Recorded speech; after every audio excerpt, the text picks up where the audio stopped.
Cette émission vous est présentée par les lubrifiants Seven, des produits authentiques hérités de la compétition. Stylimo, réseau national de mandataires immobiliers.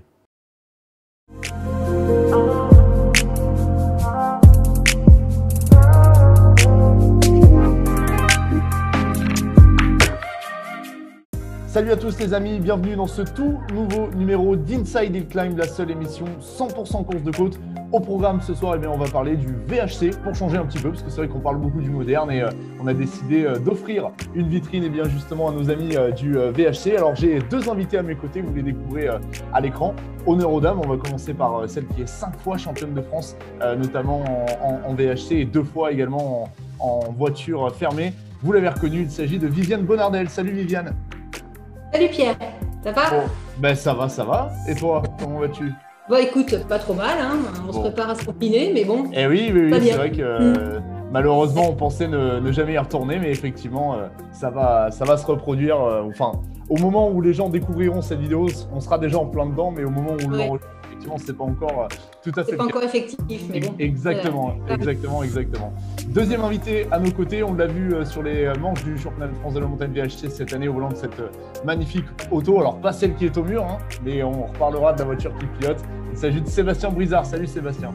Bonsoir Pierre, bonsoir Viviane. Bon, merci à tous les deux. Merci à toi Sébastien d'être à nos côtés ce soir. Alors, pour rien vous cacher les amis, on aura peut-être, je dis bien peut-être, un troisième invité. On ne dit pas son nom, hein, c'est la surprise. Comme ça, si jamais il ne vient pas, bon bah voilà, on ne se sera pas avancé. Et si jamais il vient, bah, tant mieux. Plus on est de fous, plus on rit. Bon, merci beaucoup en tout cas d'avoir accepté de participer à cette émission. On va reparler de la saison 2020 du championnat de France de la montagne VHC. On va revenir justement sur vos saisons. Ma première question que je voulais vous poser avant de démarrer, effectivement, on parlait justement du confinement à l'instant. Il y en a eu un premier qui s'est déroulé au printemps. Il a quand même vraiment chamboulé le planning de ce championnat de France de la montagne VHC et moderne d'ailleurs. J'aimerais savoir, les amis, c'était quoi vos programmes à la base pour la saison 2020 sans parler du Covid? Viviane, tu peux nous en dire un peu plus? Ah ben écoute, moi l'année 2020, ça aurait dû être une année sans CFM, parce que j'avais décidé de faire un petit peu d'Europe, sans prétention, mais pour aller voir un petit peu les courses en Europe. On avait prévu d'aller en Autriche, on avait prévu de retourner à Trento, voilà, faire un petit peu des championnats de France, parce qu'on a des superbes épreuves en France. Voilà, je m'étais dit c'est une année pour aller un petit peu découvrir d'autres parcours. Et puis, ben voilà, toutes les courses ont été annulées au fur et à mesure, y compris les françaises. Et ben voilà, c'était ça le programme pour nous. Ok. Donc un petit peu d'Europe. Bon, tu nous diras un petit peu comme ça pour aller découvrir. Je te reparlerai tout à l'heure du programme éventuel pour 2021. Ne donne pas l'info trop vite. On ne sait jamais. Non. Une info à ce sujet, on le découvrira. Sébastien, toi, c'était quoi ton programme du coup à la base pour 2020? Le programme, c'était d'essayer de faire au minimum 10 manches du championnat de France de 2020. Voilà, la voiture était prête la semaine avant pour Bagnols-Sabran. Ouais. Bon, au final, tu l'as fait, Bagnols-Sabran, c'est bon. On l'a fait, voilà. Oui, tout à fait. Pas tout à fait dans les délais initialement prévus, mais bon, effectivement, il a fallu s'adapter. Alors, justement, on va en parler de cette saison qui a fini quand même par démarrer. Hein. On n'y croyait presque pas à un moment donné, mais finalement, ça s'est produit, ça s'est déroulé, ça s'est lancé du côté du Mont d'Or cet été. Alors, quand vous avez vu tomber un petit peu les informations, le calendrier raccourci, le format, etc., vous étiez dans quel état d'esprit? Justement, Viviane, toi qui avais prévu de faire de l'Europe, ça t'a donné envie quand même de rouler malgré le fait que tu avais prévu d'autres choses pour cette année? J'ai toujours envie de rouler, hein, mais bon, c'est vrai que Bagnols, je vais le faire. J'étais un peu catastrophée que ce soit annulé, mais c'est normal. Après, on s'est dit, on va peut-être en avoir une ou deux quand même. Après, comme c'était parti, on s'est dit, on n'en aura peut-être pas du tout. Alors, c'est vrai qu'il y en a eu 3. C'est bien, chapeau aux organisateurs, parce que ça ne devait pas être facile, vu le contexte, hein, de toutes les mesures qu'on a dû leur imposer. Mais c'est vrai que quand on a vu annuler les unes après les autres, c'était un petit peu difficile pour nous. On s'est dit, est-ce qu'on va arriver à rouler cette année, quoi? Nous, on était prêts, hein, ça c'est clair, mais voilà, c'est comme ça, hein, c'était un petit peu difficile. Oui, non, mais c'est sûr, on pense aux organisateurs. Bon, on en a déjà parlé dans cette émission, mais c'est vrai qu'effectivement, ça a été pour certains un choix très difficile à faire que de devoir annuler, mais on le comprend à bien des niveaux. Sébastien, toi, tu étais dans quel état d'esprit justement avant ce début de saison? Parce que quand même, il faut le dire, démarrer une saison au mois d'août au Mont d'Or, c'est du jamais vu et c'est pas forcément la plus idéale des situations, on peut le dire. C'est pas la plus idéale des situations et c'était une situation pour laquelle je n'étais pas du tout préparé. Une semaine avant la course du Mont d'Or, faut savoir que l'entreprise, avec mes frères, on la ferme 3 semaines au mois d'août. On avait réservé donc avec mon épouse et mécanicienne Hélène le petit voyage en Grèce. Et une semaine avant le Mont d'Or, le voyage a été annulé. Donc il fallait trouver une solution de repli. Pourquoi pas faire le Mont d'Or, c'est-à-dire redescendre la voiture des Tréteaux. Dans mon état d'esprit, je n'étais pas du tout prêt à courir après le confinement. Et du fait de l'annulation de notre voyage, Emmanuel nous en a pris, on a redémarré la voiture et nous sommes trouvés au Mont d'Or pour finir à Bagnols-Savran il y a 3 semaines. Bon, ben, c'est un mal pour un bien alors au final, hein. C'est un mal pour un bien, tout à fait. On peut dire ça comme ça s'est bien arrangé. Alors justement, ce week-end du Mont d'Or, j'aimerais qu'on démarre justement un petit peu le retour sur la saison 2020, forcément par cette épreuve, alors qui était un petit peu particulière, hein, parce qu'elle n'était pas tout à fait au format, hein, effectivement, des autres courses au niveau du championnat. Elle s'est déroulée notamment avec une manche de course à l'inverse de Turkheim et de Bagnols. Viviane, toi justement, est-ce que tu peux nous raconter un petit peu ton week-end à l'issue justement des 3 manches de course? Tu termines deuxième du groupe 2 au Mont d'Or. Est-ce que tu peux nous raconter un petit peu comment ça s'est passé pour toi là-bas? Eh ben, pas trop mal, c'est une course qui est magnifique, hein, c'est sûr. Hein. On a eu un temps mitigé, je peux le dire. C'est vrai qu'on était un petit peu décalé après avec les autres du championnat de France. Nous, on attaque le Mont d'Or, c'est quand même une épreuve qui est longue, qui est un peu technique, mais bon, qui est bien agréable. Hein. C'est un beau parcours, on aime bien y aller. Cette année, bien sûr, elle ne faisait pas partie du championnat de France pour les VHC. C'est vrai qu'il nous manquait on a eu une épreuve en moins, du coup. Mais il faut se mettre dedans tout de suite. Hein. Voilà, c'était une épreuve et il a fallu se mettre dedans tout de suite. Mais c'était bien. Voilà, très, très joli parcours, quoi qu'il en soit. Hein. Ah bah, c'est sûr. On a eu un petit peu de pluie quand même sur la fin. Bon, après, c'était pas trop mal finalement. Hein. Oui, c'est vrai on a presque tendance à l'oublier, mais il faisait tellement chaud ce week-end-là que… Oui. Mais puis, la grosse pluie, mais bon, on a toujours plaisir à faire à rouler sur ce parcours là-bas. Bien sûr. Je peux l'imaginer effectivement, tant le cadre et tant le parcours est vraiment top. Sébastien, toi, ça s'est plutôt pas trop mal passé, même si je crois me souvenir que tu as eu un petit souci hein, sur la ligne de départ au moment de la dernière montée de course, non? Tout à fait, Pierre. C'est exactement ce qui s'est passé. Donc, ça va, j'ai bonne mémoire. Pour moi, le Mont d'Or, je n'avais jamais participé au Mont d'Or. Et j'étais dans l'état d'esprit déjà en vacances et je prépare la saison 2021. Et je me dis, on ne sait jamais, si le Mont d'Or en 2021 est au programme du CFM, je vais acquérir un maximum de données pour les emmagasiner. Une rupture d'allumage au moment du départ de la dernière montée m'a privé d'une dernière montée, mais ça reste, et j'ai découvert une course vraiment magique. Et puis avec une voiture chargée d'histoire comme la tienne, on en reparlera. Forcément, ça sonnait pas mal. Ça sonnait pas mal, effectivement. Alors, on va passer maintenant effectivement à Turkheim. Hein, Turkheim, c'était du coup la première manche du championnat pour vous parce que effectivement, comme tu le disais, Viviane, la manche du Mont d'Or, elle ne comptait pas au championnat. Alors, Viviane, raconte-nous un petit peu ce qui s'est passé pour toi à Turkheim. C'est vrai que tu étais là, mais ça ne s'est pas non plus ultra bien passé. Raconte-nous tout. Eh bien non. Les essais sont très bien passés, mais voilà, j'ai eu une casse moteur à la première montée de course. Donc, je suis repartie sans résultat pour cette épreuve-là. Mais c'est aussi un parcours que j'aime bien. Mais voilà, il ne me porte pas tellement chance parce que c'est le 3e moteur que je casse là-bas. Donc, c'est vrai qu'il souffre un peu au départ, hein, parce qu'on est un peu pleine charge au départ. Et c'est peut-être bon. Mais voilà, donc je n'ai pas pu continuer et je n'ai pas eu de résultat pour cette épreuve-là. Mais bon, je suis restée un petit peu. J'ai vu les collègues hein, qui sont bien débrouillés. Et puis, il y a eu un temps superbe là-bas. Et puis, le site est tellement magnifique aussi. Et c'est aussi une très belle épreuve. Très belle épreuve. C'est vrai, il faut le signaler. Alors justement, tiens, c'est une question que je voulais vous poser tout à l'heure, mais effectivement, Viviane, avec cet abandon forcé à Turkheim, bah, ça annihile un petit peu les chances de bien figurer au championnat, parce que du coup, comme on était sur deux épreuves en un seul Sûr. week-end, forcément, ça fait deux épreuves en moins. Ouais. Quel Ouais. était votre regard à tous les deux justement sur le format là, ce format de deux week-ends, enfin de deux week-ends de deux courses, qu'est-ce que vous en avez pensé? Bah, je sais pas ce que tu en penses, toi, Sébastien. Moi, je trouve que bon, c'est un petit peu difficile parce qu'on part sur une seule montée d'essai.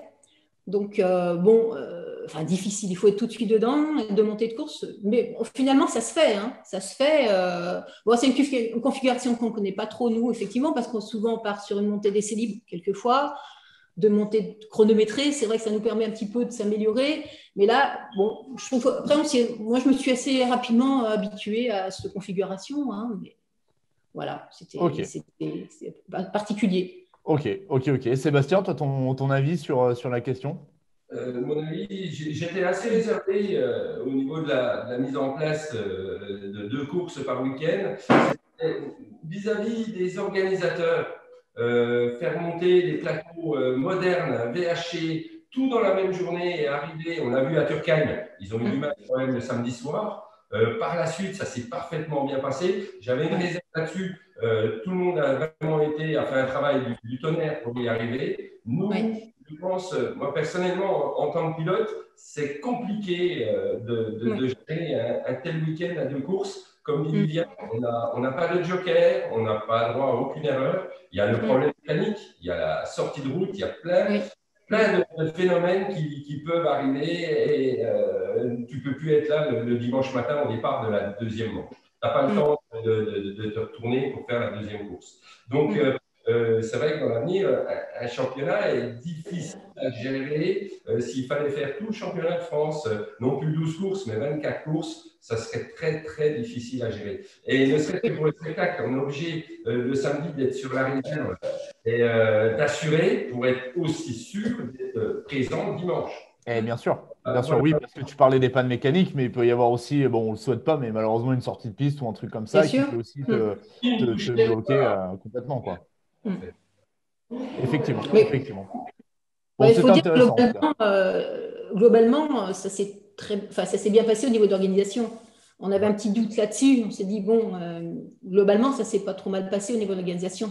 Effectivement, puis surtout, je me permets quand même de le dire, mais c'est vrai qu'il faut le rappeler, à Turkheim, ça a été un petit peu long, mais pour d'autres raisons aussi, hein. Il y a des choses qui sont venues Oui, mêler oui, oui, effectivement oui, oui.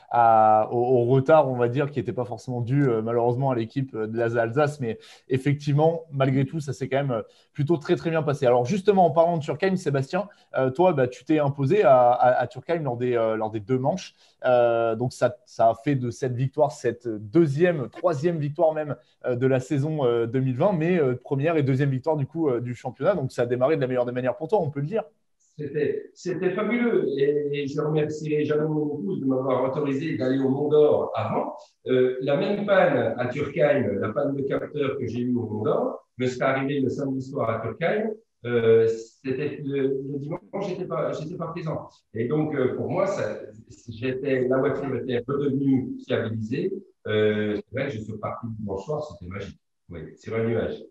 Ah bah oui, c'est sûr, là pour le coup, mais tu le signales tout à fait, effectivement, comme Viviane, ça t'est malheureusement arrivé, la panne mécanique du samedi annihile toutes les chances, effectivement, pour le week-end. Dernier rendez-vous qui s'est déroulé donc eh bien, il y a pas si longtemps que ça, hein, c'était il y a quelques semaines de ça, quelques week-ends, c'était à Bagnoles au début du mois d'octobre pour le deuxième week-end de la saison au championnat vous concernant, troisième et quatrième manche du championnat.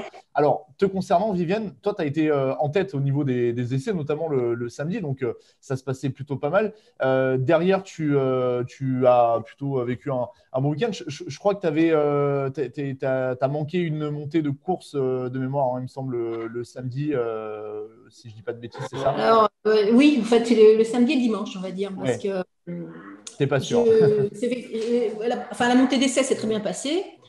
Mais la première montée de course, j'ai fait une tête à queue. Donc, ben, je suis repartie après, mais je n'ai pas eu de résultat parce que je suis montée. Et pour le dimanche, eh ben, j'ai eu un petit souci aussi.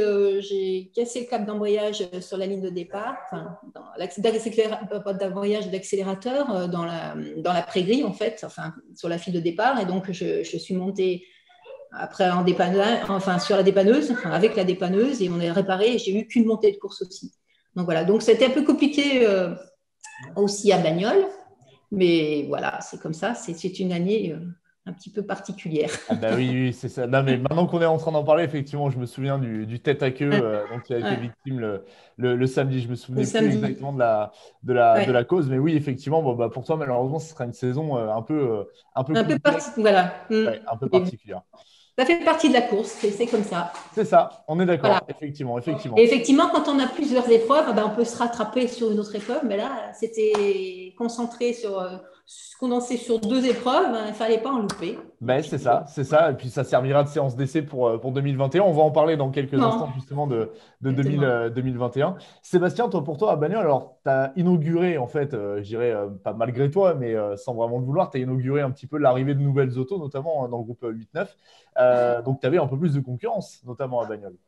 Tout à fait. Alors, Bagnoles, c'était très spécial parce que j'avais une petite appréhension l'année dernière quand j'étais sorti à Bagnoles. Je n'avais pas marqué de points lors de la première manche de la saison, donc une appréhension. Deuxième appréhension, c'est Eric Badi, un concurrent très très sérieux, franchement un excellent pilote qui arrivait cette année avec une coque carbone, une Dallara 389, si je me souviens.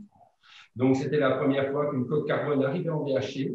Alors, un excellent pilote au volant d'une excellente voiture, ça pouvait faire des temps. Donc, je m'en suis méfié jusqu'à la dernière montée.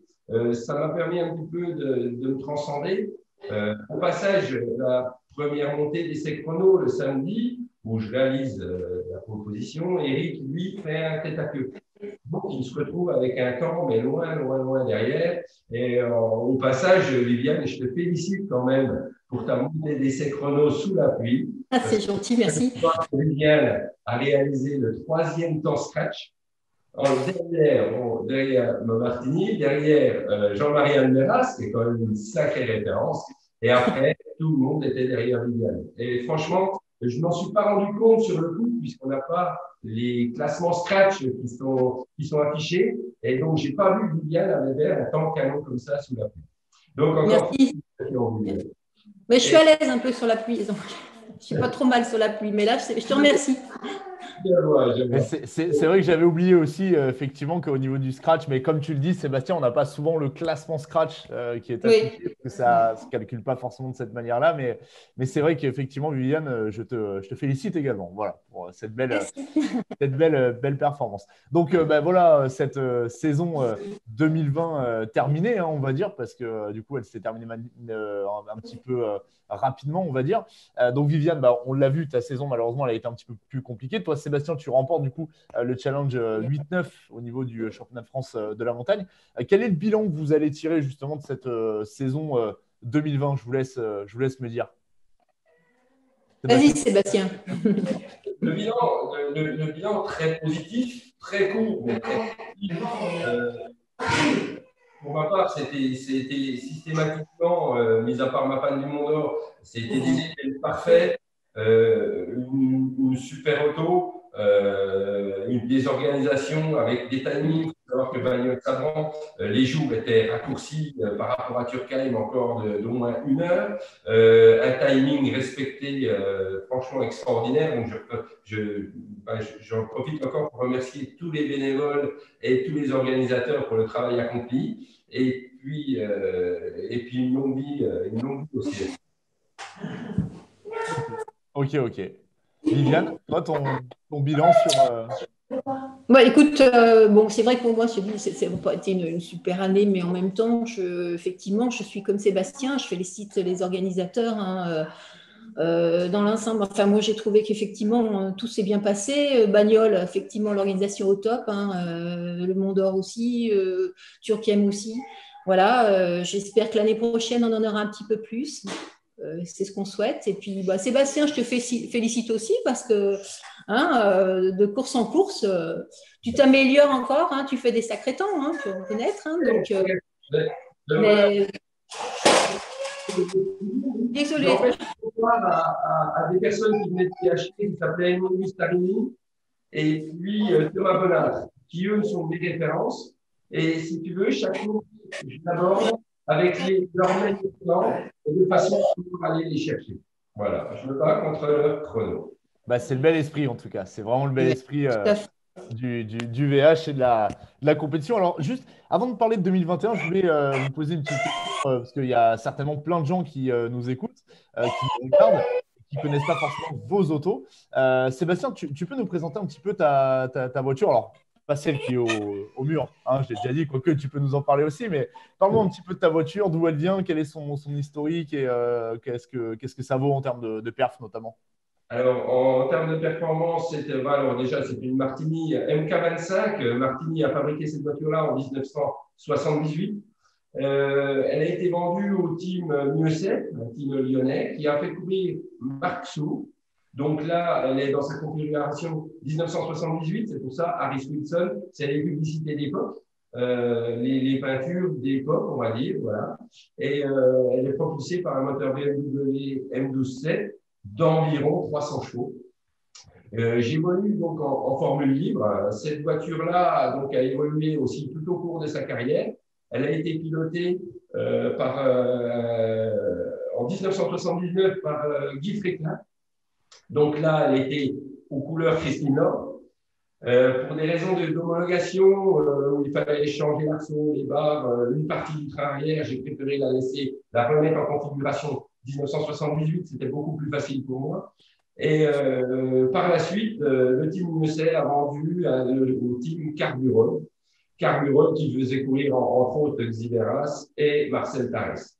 Marcel Tarès a été vice-champion de France avec cette voiture-là. Donc, pour en revenir, Soult, 5e champion de France en 1978, Fréquelin, champion de France en 1979, Marcel Tarès, vice-champion de France, à égalité de points avec Marc Soult en 1980. Elle a été ensuite remisée et vendue en 1982 à un pilote corse qui s'appelait Aguzzi. Ouais. Et elle est restée en Corse jusqu'en 1989. Voilà. Ok. Dans sa configuration relativement, on va dire, d'origine. Moi, j'adore ces histoires-là parce qu'on se replonge effectivement dans l'historique de ces autos et c'est super plaisant de savoir que vous les laissez dans les configurations d'époque avec les peintures d'époque et tout. Moi, j'adore. C'est génial. Exactement. Viviane, tu peux te parler de ta Sirocco orange au sponsor explicite, on peut le dire. Ouais. Tu peux parler un petit peu de la même manière? Eh bien, écoute, moi, cette voiture qui a été construite de la coque complètement, je dirais. Voilà, c'est une voiture qu'on a achetée et qu'on a monté la coque, on a monté le moteur. Tout a été fait par nous. Voilà, c'est une voiture qui a été montée du début jusqu'à la fin. Voilà. Ok. Donc, c'est fabrication maison. Voilà, fabrication maison. Et c'est une voiture elle est exactement comme celle qui court en circuit. On en a beaucoup en circuit. Voilà, on a essayé de la faire à l'identique. Voilà. Mais j'en suis très contente. Et puis, c'est surtout mon mari qui est motoriste, qui fait le moteur. Il continue à la suivre, qui refait les moteurs quand je les casse. Voilà. Ça arrive. Voilà. Non, mais bon, voilà, c'est vraiment c'est vraiment une voiture qu'on a montée du début jusqu'à la fin. Et en termes de performance, tu peux nous en dire un petit peu plus? Qu'est-ce que ça développe? Eh bien, c'est un moteur C100 qui développe à peu près 180 chevaux, voilà, pour un poids de 675 kg. Ah ouais, donc 775 kg, voilà. Donc, quand même un sacré rapport poids-puissance pour cette auto. Voilà. Ouais. Non, mais puis moi, je m'amuse aussi quand je commente les courses, je m'amuse à comparer parfois vos chronos avec les modernes. Et c'est très intéressant. Oui, nous, on regarde de temps en temps aussi les modernes, ce qu'ils font. Enfin, moi, je regarde un petit peu aussi pour voir un petit peu ce que je fais. Mais bon, c'est une bonne voiture. Voilà, c'est vraiment une bonne voiture. Et bon, l'histoire, j'espère qu'elle va continuer encore un petit peu ensemble. Voilà, et puis on verra. On essaie de l'améliorer un petit peu la tenue de route encore, améliorer les pneumatiques, voir ce qu'on peut faire pour améliorer, pour être encore meilleur, si on peut. Autrement, on va continuer avec la petite Sirocco quelques temps. encore. Bah, écoute, en tout cas, on a hâte de tous les deux vous revoir avec vos autos parce que c'est des voitures qui sont importantes, en tout cas dans le cadre du championnat. Dernière question concernant, je dirais, l'aspect sportif. 2021, qu'est-ce que vous avez prévu? Est-ce qu'il y a, je sais pas, peut-être des changements de monture, des programmes un petit peu particuliers? Viviane, dis-nous tout. Eh ben, nous, on va essayer de repartir un petit peu, ce que j'avais dit, j'allais faire en 2020, on va essayer de le faire en 2021, faire une petite épreuve, une ou deux épreuves en Europe. Notamment, j'aimerais bien retourner à Trento, parce que j'ai fait Trento-Bandone l'année dernière et j'ai adoré, parce que c'est génial, c'est magnifique. Et voilà, j'y allais vraiment sans prétention, et puis je suis arrivée au bout. Enfin, voilà, donc c'est vraiment, voilà, c'est vraiment. Et puis il y a beaucoup de monde, enfin, il y a beaucoup de spectateurs, on traverse 3 villages, c'est vraiment génial. Puis découvrir une ou deux épreuves aussi d'Europe, voilà, faire un petit peu l'Autriche ou la Suisse, ou on verra ce qu'on peut faire, on va essayer. Et Donc, puis faire. quand même du championnat de France par rapport à ton programme que tu avais prévu pour Oui, 2020. oui, on va essayer de faire oui, quelques épreuves du championnat de France. Elles sont toutes plus ou moins intéressantes à faire, donc on verra ce qu'on fera. On n'a encore pas fixé le calendrier de l'année prochaine, mais bon, on va essayer de refaire, voilà, faire ce qu'on voulait faire en 2020. Ok, ok. Bon, tu nous diras tout ça sur les réseaux sociaux, hein? Oui, suivra. on Tu va nous en essayer diras de. plus. Ouais, c'est Bon, ça, tout à super, fait. super. Sébastien, toi, ton programme pour 2021, du coup, qu'est-ce que ça va être? Essayer de faire pareil une dizaine, une douzaine de manches du championnat de France et essayer, pourquoi pas, de mettre le paquet et de faire le championnat de France complet. Pour cela, je vais essayer de peaufiner, bien sûr, la MK25, mais je suis en train de finir de restaurer la Martini MK43 d'Anne Bavray et de Marcel Tarès. Ah, intéressant. C'est mythique. Je vais essayer, j'ai une petite photo, je vais essayer de vous la montrer à l'écran. Ah bah ouais, je veux bien. Je veux bien. Là, c'est Oui, un scoop, hein. C'est un scoop que tu nous lâches dans Inside en Championnat exclusivité, quoi. de la montagne. Alors, je vais approcher de la caméra, Ah, si top, vous la voyez. top, Voilà, top, top, d'accord. top. d'accord. Donc, tu diras à Jean-Marc, elle a les moustaches, celle-là. D'accord. Oui. Donc là, je suis en train de finir de la préparer. La peinture est finie. Je suis en cours d'assemblage. Je pense que pour Noël, elle ne tombera des très tôt. Et pourquoi pas la sortir pour des courses comme Champs-Rousse, des grands boulevards où l'aéro est important. Voilà. Ok. Bon, bah pareil, tu nous enverras les photos dès que c'est fini, Voilà. ça, hein. Exactement. Ça va être un beau projet, je le pense. En tout cas, c'est une super nouvelle que de savoir que ces autos arrivent chez nous, quoi. Ça, c'est cool. Championne de France 84, 85, 86 avec Marcel Tarès. Et Anne Bavray était championne de France en 1987 avec. Ouais, En en pilote. deuxième division, ouais. Voilà. Ouais. Ok, super. Bah, merci en tout cas à tous les deux d'être revenus sur votre saison 2020 et puis. Merci à toi, Pierre. Pardon? J'ai dit merci à toi, Pierre, Ah bah de rien, de c'est mettre le VHC en valeur. bah, c'est avec plaisir. S'il n'y a pas les pilotes pour venir dans mon émission, il n'y a pas d'émission. Donc ça tombe sous le sens. C'est moi qui vous remercie. Restez avec moi, ce n'est pas tout à fait terminé, parce que comme vous le savez, vous regardez souvent mes émissions, je le sais tous les deux, bien, il y a une étape importante dans l'émission, c'est le quiz. Le quiz sport auto, course de côte, bien évidemment, VHC. Hein, ce soir, vous l'avez compris. 5 questions pour vous.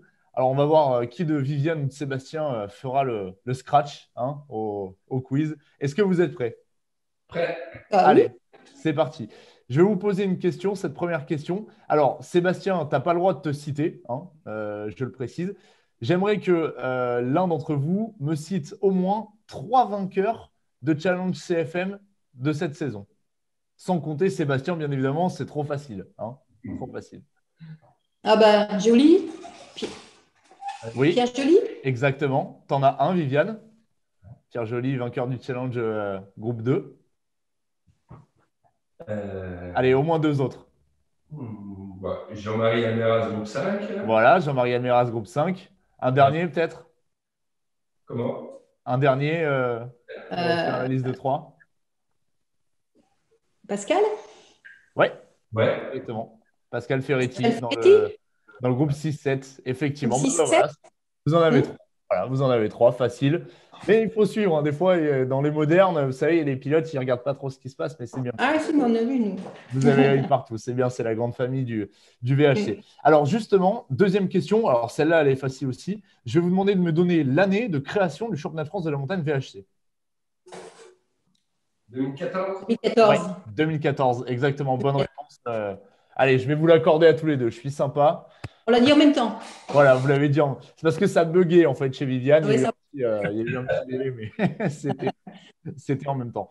Troisième question. Alors, il y en a un qui a la réponse parce qu'on en a parlé tout à l'heure, mais pouvez-vous me donner le nom de la course qui devait clôturer le championnat de France de la montagne VHC 2020? L'ODEV. Voilà, facile, l'ODEV, effectivement. Tu l'avais, Ouais. Viviane? Je l'avais, oui. Bon, Oui, normalement, c'était le dev. c'était l'ODEV, effectivement. Ouais. Avec 11 courses, hein, si je ne dis pas de bêtises, au programme à la base, hein, c'est ça? 11 ou 12. Non, 11 ou 12, ouais. peut-être. Ouais, Faudrait faudrait recompter. vérifier. J'ai mal recompté. Alors justement, en parlant de compter, on va faire un petit peu de mathématiques, les amis. Je me suis penché du côté du règlement du championnat de France de la montagne VHC. Alors, pas le règlement du championnat indice, hein. Je parle du championnat, on va dire, normal. Je vais vous demander de me donner le nombre de points que vous pouvez obtenir en terminant deuxième de groupe et deuxième de classe. Alors là, il faut faire un petit peu de mathématiques. Et connaître le Vas-y, règlement. Sébastien. Deuxième de groupe, c'est 28. Allez, celui qui a le résultat le 25. proche. À mon avis, c'est 16 et 8. 16 et 8, ça fait quoi? Alors, Viviane, tu as dit 25. Sébastien? 24, ouais. C'est ça, bonne réponse. C'était 24, 16 et 8. Tu l'avais effectivement, Sébastien. 16 points pour la deuxième place de classe et 8 pour la deuxième place de groupe. Donc, ça fait bel et bien 24 points, exactement. Et oui, ça faisait un petit peu de travail cérébral, voilà, de calcul mental, hein, ça fait pas de mal. Dernière question. Alors, on va voir si vous avez suivi un petit peu ce qui s'est passé du côté de Bagnole. Notamment, il y avait un pilote dans ton groupe, Sébastien, dans le groupe 8-9, qui avait une auto assez originale. Il s'agit de Thierry Chanoine avec cette Riley, hein, auto très particulière. Est-ce que vous êtes capable de me donner l'année de lancement de la marque Riley ainsi que sa ville d'origine? Allez, Sébastien, vas-y. Là, au pur hasard, je dirais Riley, 1922, Londres. Ok. Viviane, ta proposition? Moi aussi, je pense que ça doit être anglais, enfin Londres. Après, l'année, je pense qu'il nous l'a donné en fait, mais je ne l'ai pas retenu. Mais tu as raison, Sébastien, ça doit être ça. Alors, en termes de ville, on va dire, c'était Coventry, donc c'est en Angleterre, effectivement. Angleterre, Pas tout à fait Londres, mais c'est Coventry. Et par contre, année de création de la marque Riley, c'est 1890, hein, donc c'est encore plus vieux. Ben oui, c'est encore plus vieux. Hein. C'est encore plus vieux. Très étonnant. Spécial, cette voiture. C'est presque effrayant d'ailleurs. Je ne sais pas ce que vous en pensez, mais vous lui avec ça à sa place, ouais, faut avoir envie quand même. Hein. Oui. Ça fait bizarre, hein. C'est particulier là. Hein. Bah, c'était les normes de l'époque, hein, quand on voit aujourd'hui mais la sécurité, ouais, c'est assez affolant, quoi. Les pilotes, du courage. Ouais, hein. il fallait avoir beaucoup de courage, effectivement. Ouais. Bon, ben merci en tout cas à tous les deux d'avoir joué le jeu de ce quiz. On arrive à la dernière étape de cette émission, c'est le mot de la fin. Je vais vous laisser bien une petite conclusion à vous deux pour remercier qui vous le souhaitez, bien évidemment. Viviane, je te laisse commencer, vas-y. Moi, je remercie, je remercie mon coach, voilà, qui est mon motoriste, qui me soutient. Après, je félicite tous les organisateurs, y compris ceux qui n'ont pas pu organiser leurs courses, parce que j'en connais quelques-uns et on a été désolés pour eux. Voilà, et puis je souhaite bon vent et bonne continuation à toutes ces courses. J'espère qu'elles seront toutes là l'année prochaine. On espère qu'il n'y aura pas d'incidence sur le budget, sur l'organisation l'année prochaine. Et puis, on espère aussi qu'on sera tous là, en pleine forme. Et puis, qu'on continue comme ça, à se faire plaisir. Et avoir des amis, beaucoup de collègues. Parce que dans les VH, on a une bonne entente, on s'entend tous bien. Voilà, et que ça continue comme ça. C'est clair, c'est tout ce que je souhaite au VH, en tout cas, ça c'est clair. Sébastien, ton mot de la fin? Mon mot de la fin, il ira à mon épouse, Mylène, si tu veux dire un petit peu près de moi. C'est vraiment un gros merci. On fait tourner la voiture, bien vraiment. On est On est tous les deux. Et franchement, Bonsoir. il ira vraiment à mon épouse et tous ces organisateurs qui sont dévoués corps et âme pour ce magnifique sport qu'est la compétition automobile. Tout à fait. Ben, merci beaucoup. Merci beaucoup en tout cas à tous les deux d'avoir accepté de participer, même à tous les trois maintenant, je peux le dire. Alors, deux petites choses quand même avant de terminer cette émission. Déjà, on va saluer quand même notre troisième invité. On peut dévoiler son identité, même si malheureusement, il n'a pas pu nous rejoindre pour des questions de bouchons. Voilà, vous savez tout. Il s'agissait de Jean-Claude Hector, le président de la commission VHC à la FFSA, qui malheureusement n'a pas pu se joindre à nous. Donc, on salue Achille. On essaiera de le faire venir dans une prochaine émission. Et puis, j'aimerais quand même avoir une petite pensée, effectivement, pour quelqu'un qui nous a quittés cette semaine, vous le savez, un pilote qui malheureusement nous a quittés. Il s'agit de Jean Turnel. Donc, on a une pensée, bien sûr, pour la famille, les proches, les amis de Jean Turnel, un grand nom de la course de côte qui nous a quittés à l'âge de 73 ans. On a tous appris ça cette semaine. C'était pas au programme, pour le coup, parce qu'on l'a vu rouler il y a pas longtemps. Il était avec nous à Bagnoles et c'est très bizarre d'avoir cette information. Donc, on a une grosse pensée pour lui, bien évidemment. Cette émission lui est en partie dédiée et on essaiera en tout cas de lui dédier pour le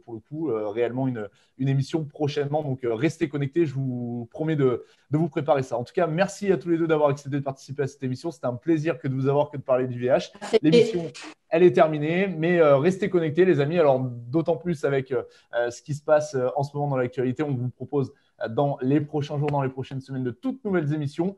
Restez connectés donc sur les différents réseaux sociaux d'Inside Hill Climb, que ce soit sur Facebook, sur YouTube ou sur Instagram. À très bientôt, les amis. Je vous souhaite une bonne soirée. Au revoir, Pierre. Au revoir, Sébastien. Bisous, Pierre. À bientôt. Bisous, Viviane.